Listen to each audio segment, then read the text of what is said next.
Okay, thank you. Can you hear me, please?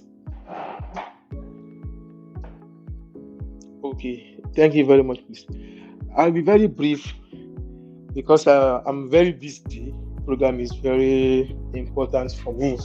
So, because currently I'm on a project outside, and we're having some issues on this side.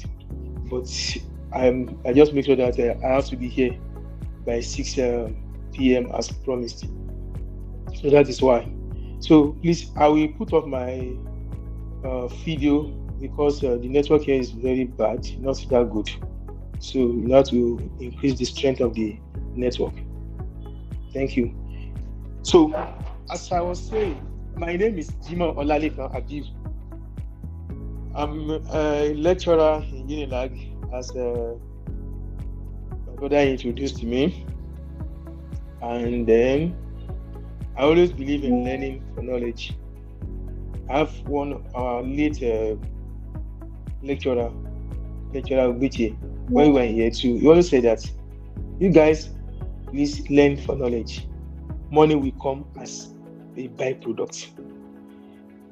I will tell you a little about GIS, and I will tell you how I started my own GIS journey, and I will tell you a friend of mine story, the story of a friend of mine, what he has achieved with this kind of community. I hope you can hear me, please. Yes, sir, we can. Okay. I was very happy when I met Kudus and Olu, and they discussed this community with me. I was very happy because this kind of community is one of the things that I wanted to do. But I've been doing it over years, while I was doing it in a smaller scale, like bringing 2-3 people of like minds together, teaching them, and then grooming them. By the time they graduate, we are okay. Oh, I have a student there. So almost all the set, every year I have my students. Thank God for that. And I can mention 1 or 2, 3, 4, 5 people at different sets. So we thank God. But having a larger community is a very good thing, because I will quickly tell you my story, and I will not tell you the importance of what they are doing, what we are doing today. When I joined the university as a student, I had a brother in school who happens to study the guidance and counseling. The year the man was graduating, that was the year I was admitted. So that my brother introduced me to somebody that I always mention his name. I even put it in my project. He introduced me to that man, Mr. Adepeju Moshood. They usually call him Kaputi that time. Kaputi that time has graduated. He was waiting for service. So that was when I knew him. He just introduced me. Okay, this is my brother. I just joined you. Oh, wow, that's great. Good. But something happened that was beneficial to me. I had one person that was working on this project, but unfortunately, this person did not know GIS. I was just a year 1 student. I don't know anything about it. But that Kaputi just called me. Oh, Habib, you know what you can do? Just join us in this class. I'll be teaching you, just writing it down. You don't need to know everything. Just write everything down. So that was how I was introduced to GIS. A year 1, less than 2 months in school. As the man instructed, I was writing everything down, but I had one opportunity. I've learned computer stuff before, so I knew about computer very well, but not GIS. So from there, we are learning, I'm writing down and everything. So when Kaputi left for service, he said in just. So anytime we had problem, the man will call me. So I will explain what I could. But if our expansion did not go well, it was time of extra pool. We called our Oga at midnight, and he will give us further explanation. And that was how I started. Fast forward to year 2, When I was in year 2, we had some assignments. We were doing cartography. We were given assignment to use AutoCAD. I just asked the man, sir, can I use ArcGIS? The man was shocked. How did you know ArcGIS? You are in year 2. I said, yes, I know it. Oh, that's great. You can use it. And I went ahead. I did a beautiful map. He gave us map of Ijebu at that time to digitize. So I had a good presentation that time. And that was what opened the door of GIS. When I got to year 3, that was 2011, the person that usually processed for the department was not available one time, and they needed to submit a project on a particular day, and everybody was running a cascader. And that was when one of my boss just called me. Hello, ABEEB, are you in school? I said, yes, sir, I'm in school. Well, okay, please go to this person's office. Go and assist them. So when I went to the office, I was shocked and I ran back because I saw professors inside the office. And year 3 students, you might not even know one professor in your department that time. I saw Professor Olalekan, I saw Dr. Badejo. I said, I cannot enter this place. I ran back. After like 30 minutes, that person called me again. Hello, ABEEB, have you seen them? I said, sir, people are, no, just go, you need to work for them. I said, okay, I will go. And that was how I went back to the office. And I greeted them. Good evening, sir. Well, how are you? Hey, are you ABEEB? Yes, okay, come on, work on this. I was afraid. But I now asked them, what do you want to do? Okay, you just want to do this, and that.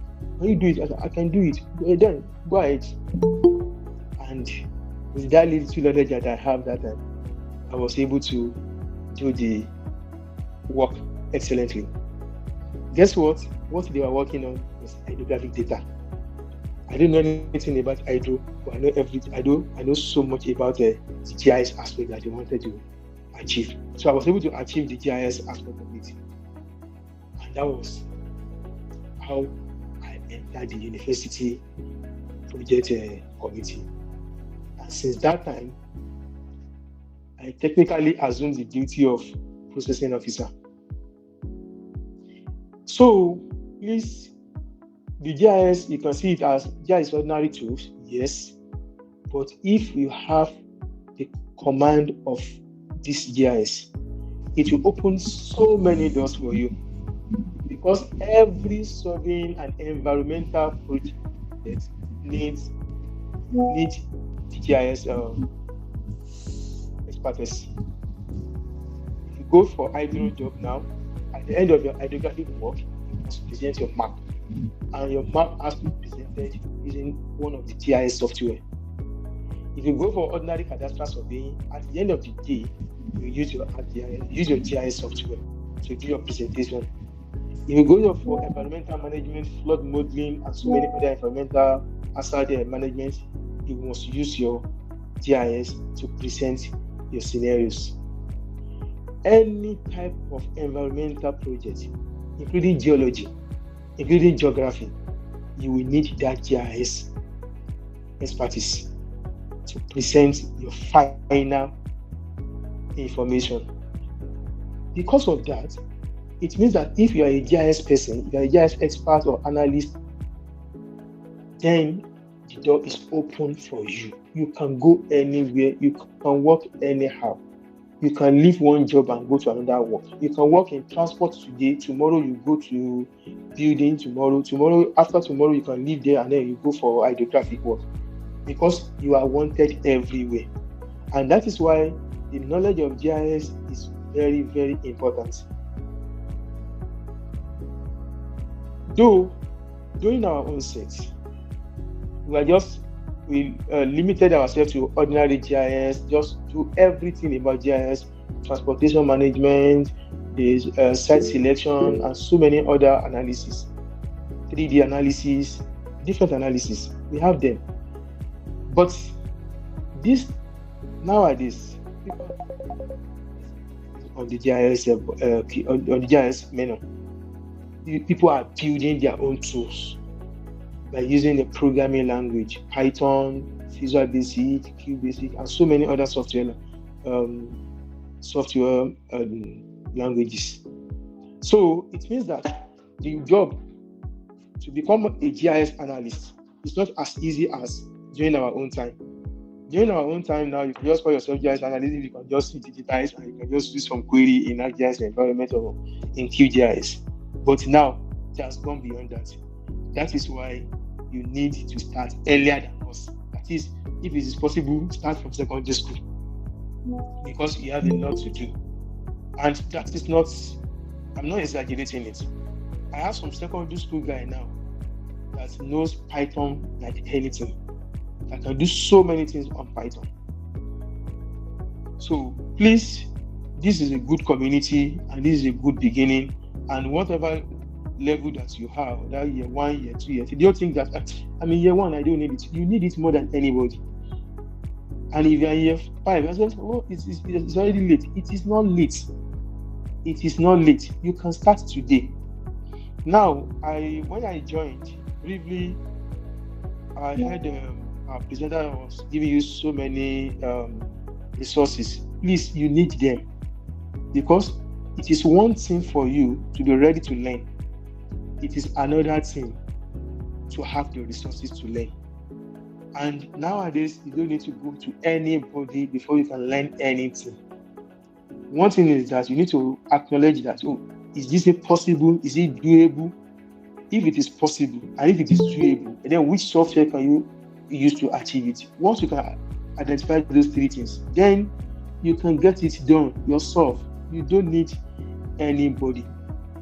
But most of the time, if you have a lecturer or you have a teacher or you have a tutor that explains some of these things for you, what it just does is that it will make it faster for you. You learn faster when you're learning from somebody. But when you're learning yourself, when you're learning it yourself, you learn more than necessary. Because you will read why 1 + 1 is equal to 2. The person will just tell you 1 + 1 is equal to 2. But the reason why it is equal to 2, you will read it inside the manual. So please, let's don't let us take this thing for granted, as we have started very early now, and day to day will also be available for you. It's just that I knew about this program, but I was not available since Tuesday. I've been on transit from one place to another, from one junction to another junction. So till now, so I just even took a break of just 30 minutes from my colleagues now. So the next 13 minutes, I have to go back to them. I took excuse of between 18 o'clock and 18:30. So please just bear with me. By the grace of God, anytime we are meeting again, I will give you a decent presentation. But I don't want to miss this one. That is why I'm telling you. Now, let me tell you another thing, please.